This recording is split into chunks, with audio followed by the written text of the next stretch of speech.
नमस्कार, अग्निपथ देख रहे हैं आप और मैं हूं आपके साथ राखी। मध्य प्रदेश में सरकारी कर्मचारियों के प्रमोशन में आरक्षण को लेकर चल रहे विवाद पर हाईकोर्ट में सुनवाई जारी है। मंगलवार को इस मामले में हाईकोर्ट की डिवीजन बेंच ने सामने अजाक्स और सपाक्स ने अपने अपने तर्क रखे। चीफ जस्टिस संजीव सचदेवा और जस्टिस विनय सराफ की बेंच ने मामले की अगली सुनवाई 13 जनवरी को तय की है। अजाक्स संगठन ने कोर्ट को बताया कि पिछले कई वर्षों से प्रमोशन में रोक के कारण हजारों आरक्षित वर्ग के कर्मचारी बिना पदोन्नति के ही रिटायर हो चुके हैं। इससे कर्मचारियों को व्यक्तिगत नुकसान हुआ है और सरकारी विभागों में आरक्षित वर्ग का सही प्रतिनिधित्व भी नहीं हो पा रहा है। सुप्रीम कोर्ट के निर्देशों के अनुसार सरकार के पास जरूरी आंकड़े मौजूद हैं, इसलिए प्रमोशन की प्रक्रिया तत्काल शुरू की जानी चाहिए। अब सपाक्स संगठन का कहना है कि सरकारी पदों पर आरक्षित वर्ग का प्रतिनिधित्व पहले से ही ज्यादा है। ऐसी स्थिति में प्रमोशन में आरक्षण देना नियमों के खिलाफ है। लेकिन अजाक्स और सपाक्स के दावे का विरोध करते हुए कहा कि खाली पदों और बैकलॉग पदों को शामिल किए बिना आंकड़े पेश किए जा रहे हैं। यदि सभी पदों को जोड़कर देखा जाए तो आरक्षित वर्ग का प्रतिनिधित्व तय सीमा से कम है। अब दोनों पक्ष की दलीलें सुनने के बाद हाईकोर्ट ने संकेत दिए हैं कि अगली सुनवाई में सरकार द्वारा पेश किए गए आंकड़ों पर विस्तार से चर्चा की जा सकती है। फिलहाल प्रदेश में बड़े पैमाने पर पदोन्नति प्रक्रिया रुकी हुई है। सरकार ने कोर्ट को आश्वासन दिया है कि वो डेटा और नियमों की स्पष्टता के लिए जल्द ही एक स्पष्टीकरण सर्कुलर जारी करेगा। कोर्ट के अंतिम निर्णय के बाद ही प्रमोशन का रास्ता साफ हो सकेगा। अब जब तक कोर्ट अपना डिसीजन नहीं देता है तब तक इंतजार करना पड़ेगा, लेकिन इंतजार भी तब तक करें। मान लीजिए अगली सुनवाई जो एक तारीख दी गई है, सरकार भी अपना डेटा देगी, उस पर तमाम चीज़ों पर बातचीत होगी, उसके बाद डिसीजन आएगा, तब जाके इस पर एक अंतिम मुहर लगेगी कि आपकी पदोन्नति होनी है या नहीं होनी है। लेकिन एक बात और भी है, इन सब के बीच में कौन खुद को एक महसूस कर रहा है थोड़ा ठगा हुआ सा, वो कर्मचारी हैं। उन्हें समझ नहीं आ रहा कि हमारी यदि पदोन्नति आप नहीं करेंगे तो हम कैसे करें इन सारी चीज़ों को। तो देखिए, बहुत सारी चीज़ें हैं जिसे समझना पड़ेगा। मुख्य विवाद जो आया है, जिस अधिनियम में आया, उन सारी चीज़ों को भी देखिए। कोर्ट की टिप्पणियां क्या कहती हैं, संगठनों का पक्ष क्या कहता है, ये सारी चीज़ें भी बहुत अहम होंगी। लेकिन अंतिम निर्णय जो होगा वो कोर्ट का होगा। तो इन सारी चीज़ों को समझना पड़ेगा कि आगे अब क्या हो सकता है। जबलपुर हाईकोर्ट की बात की जाए, अगली सुनवाई की हम यदि बात करें तो 13 जनवरी 2026 को निर्धारित की गई है। और पिछले 9-10 वर्षों में प्रमोशन रुके होने के कारण जो कर्मचारी हैं, उन सबकी बात अजाक्स ने अपनी तरफ से रखी है। उन्होंने कहा है नियमों में आवश्यक सुधार भी होना चाहिए। अब ऐसे ही हम सपाक्स की बात करें तो उनकी अपनी अलग चीज़ें हैं। तो देखिए, कुल मिलाकर दो तरफ से दलीलें गई हैं, दोनों की बातों को सुना जा रहा है। सरकार अपना क्या डेटा दे रही है वो एक अलग पॉइंट हो गया, उस पर भी बातचीत होगी, तब जाके एक अंतिम निर्णय इस पर आएगा। तब तक मामला रुका हुआ है और कुल मिलाकर जो परेशान हो रहे हैं वो कर्मचारी हैं। चलिए, तो हाईकोर्ट में मामला है और फिलहाल इस चीज को अभी रोका गया है। अगली जो डेट है वो 13 जनवरी दी गई है और उसके बाद ही कुछ उस पर एक निर्णय हो पाएगा। हमारे सहयोगी जबलपुर से सोमनाथ मिश्रा हमारे साथ जुड़ रहे हैं। सोमनाथ, कैसे इस विषय को देखते हैं? फिलहाल अगली तारीख दी गई है, दोनों पक्षों की दलील भी चली गई है, सरकार का जो डेटा है जो प्रस्तुत किया गया है उस पर भी डिटेल से बातचीत करने की बात की जा रही है। तो कुल मिलाकर जो कर्मचारी हैं वो अपने आप को ठगा सा महसूस करते हैं। क्यों ठगा सा महसूस करते हैं? क्योंकि लंबे समय से उन्हें पदोन्नति चाहिए जो हो नहीं पा रही।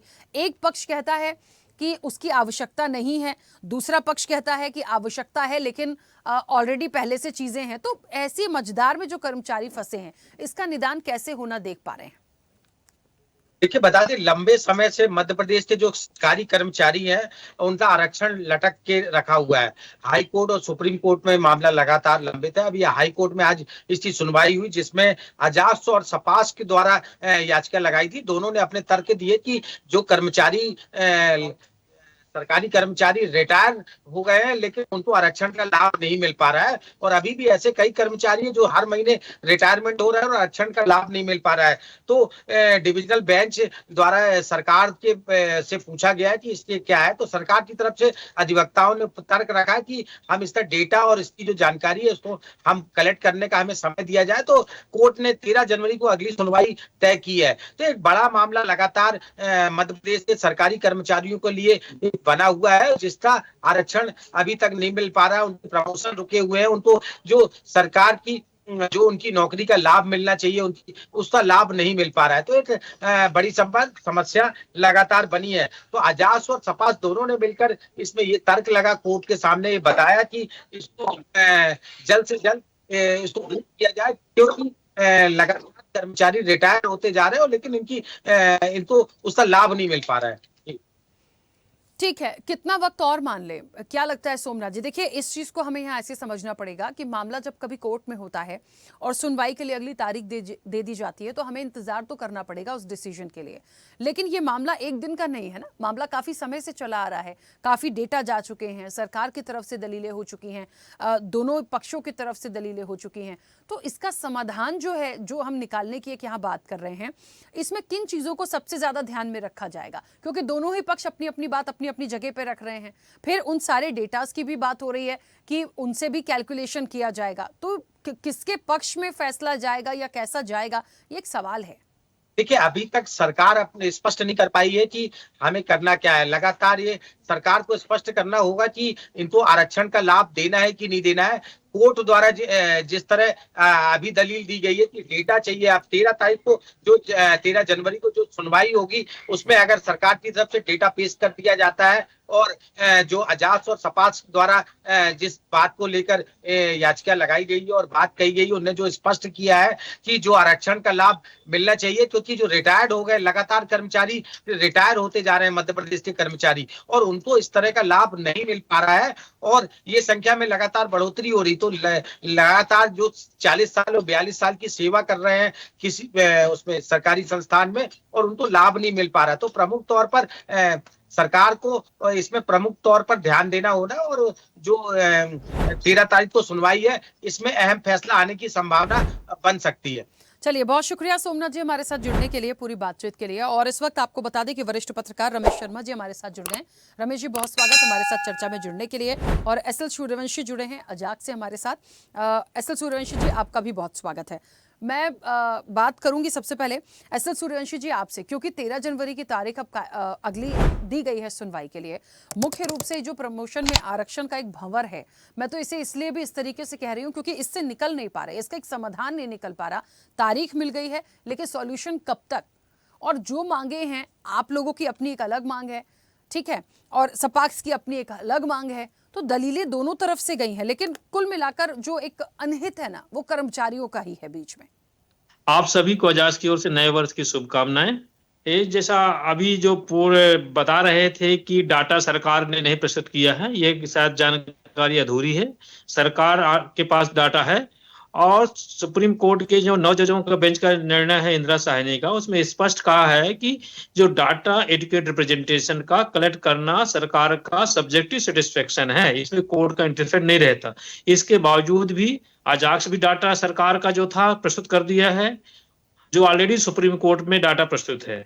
जहां तक नियमों में यह है कि संविधान के मुताबिक तो नहीं है, लेकिन जैसा कि 2016 से लगातार पदोन्नति रुकी है, तो अजाक्स सभी वर्गों की पदोन्नतियां हो, सभी लोगों का जो नुकसान पिछले 9 साल से चल रहा है उसको रोकने के लिए, नुकसान ना हो फर्दर, तो अजाक्स उसमें सहमत व्यक्त की है कि जो कि subject to decision of the SLP supreme court के निर्णय के अधीन है नियम, इसलिए अजाक्स ने उसमें सहमत दे दी है कि इसमें नियमों के तहत प्रमोशन किया जाए। जबकि देखा जाए नियम एकदम सुप्रीम कोर्ट के डिसीजन के खिलाफ है, आरक्षित वर्ग के खिलाफ है, क्योंकि इसमें कई ऐसे प्रावधान कर दिए गए हैं जिसमें जो है मेरिट के एससी एसटी के अभ्यर्थियों को अनारक्षित से रोका गया है, जो ना कंसिडरेशन कम किया गया है, 2 ही रखा गया है, और उसके लिए कोई एक्सटेंड का प्रोविजन नहीं है, बैकलॉग का प्रोविजन नहीं है। इन सब के बावजूद आजाद से चाहता है कि जो हमारे अधिकारी कर्मचारी भाई हैं सभी वर्ग के, उनको प्रमोशन हो जाए।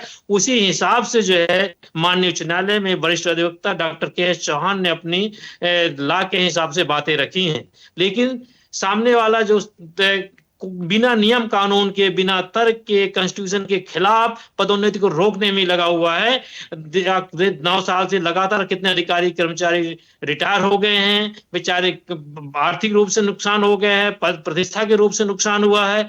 इसके लिए ही अजाक चाहता है कि पदोन्नति किसी भी तरह हो जाए, क्योंकि subject decision of the supreme court के डिसीजन है और वो 21 जनवरी को भी नियत है वहां पे माननीय उच्चतम न्यायालय में। तो इसलिए पदोन्नति जल्द से जल्द होना चाहिए। अजाज का सोच है, अजाज कैसे कार्रवाई कर रहा है। ठीक है रमेश जी, मेरी आवाज पहुंच रही है? जी, मुझे आपकी आवाज आ रही है। रमेश जी, क्या मत है आपका, क्योंकि पदोन्नति में आरक्षण को लेके ये अजाक्स और सपाक्स की जो आपसी लड़ाई है या इनकी जो दलीलें हैं, मामला कोर्ट तक है। सरकार का जो डेटा जाना था वो भी तमाम चीजें चली गई हैं, उसको भी लेकर अगली जो तारीख दी गई है उस पर सुनवाई होगी। लेकिन जहां तक पदोन्नति की बात है, जिस चीज को लेके मूल रूप से ये आमने सामने है, कहाँ परेशानी आ रही है, इसका समाधान कैसे निकल सकता है, कहाँ खामी देखते हैं? देखिए, मेरी राय इस मामले में बिल्कुल अलग है। मेरी दृष्टि में सरकार को पदोन्नति का कानून बदल ही देना चाहिए। उसका कारण ये है कि जब कर्मचारी भर्ती होता है तो उसके टर्म कंडीशन में ये कभी नहीं होता कि आपकी पदोन्नति मिलेगी। मोटे तौर पर पदोन्नति के कारण कर्मचारियों को ये चाहिए कि अपना काम सुधारें। कितना प्रशासन में कदाचार है, शासन की भी हो, नीति और निर्णय का क्रियान्वयन में बाधा जो आती है वो कर्मचारियों के एटीट्यूड से आती है। जिस कर्मचारी के यहाँ छापा पड़ता है और नोटों की गड्डियां उनके मिलती हैं।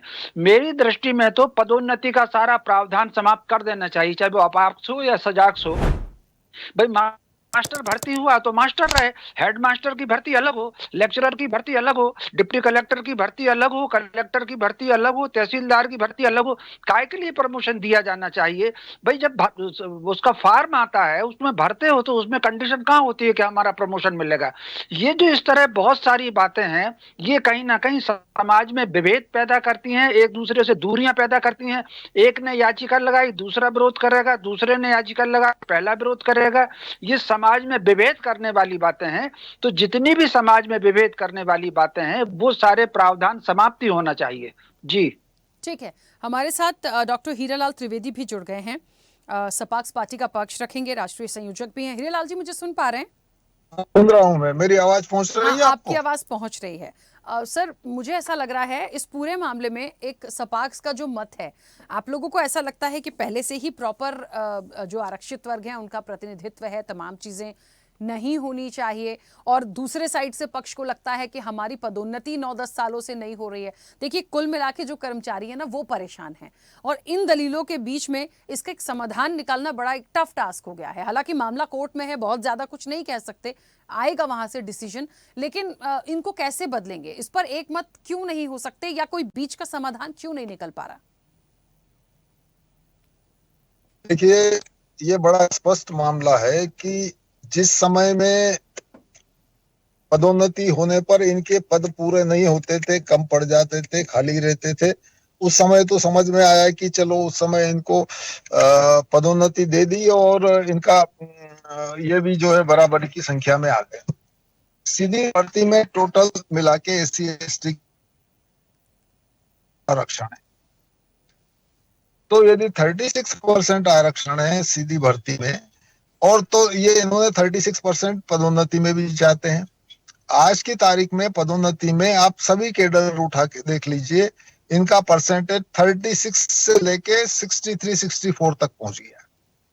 अब जब आपका भरे हुए पदों की बात कर रहा हूं, अब ये प्रश्न उठाएंगे कि रिक्त पद में क्यों नहीं है, तो रिक्त पद में भी जब प्रमोशन होंगे ना, तो आपके यदि 36 से कम पड़ जाए तब तो आप फिर मुद्दा उठाना दूसरी बार कि चलो हमारा आरक्षण आप रखिए। एक बार हो तो जाने दीजिए बिना आरक्षण के। बिना आरक्षण से यदि होगा और आपके 36% भर गए तो आपको बाद में भी ये नहीं कहना पड़ेगा कि हमें 36% आरक्षण आप दीजिए।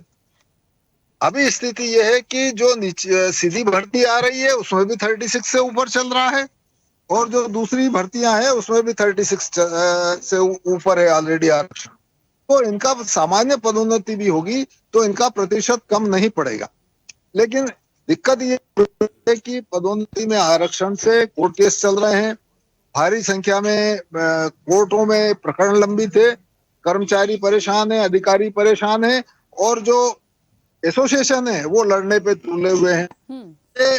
कुछ लोगों की, कुछ ये कहना चाहिए कि कुछ जो कर्मचारी अधिकारी नेता है उनकी जिद के कारण सारे अधिकारी कर्मचारी हैं, यदि ये चीज छोड़ दे, एक बार एक्सेप्ट कर ले कि चलो देखते हैं साल 2 साल 3 साल प्रमोशन में क्या स्थिति बनती है, तो आप मान के चलिए कि प्रमोशन में ऐसी स्थिति बनेगी कि आरक्षण की जरूरत ही नहीं पड़ेगी। और यदि जरूरत पड़ी तो कानून तो खत्म नहीं हुआ है, संविधान संशोधन तो खत्म नहीं हुआ है, फिर मांग कर सकते हैं, फिर निर्णय लिया जा सकता है। तो आज की तारीख में तो मुझे नहीं लगता कि ये इसके कारण इनको ये पदोन्नतियां रोकने की जरूरत हो।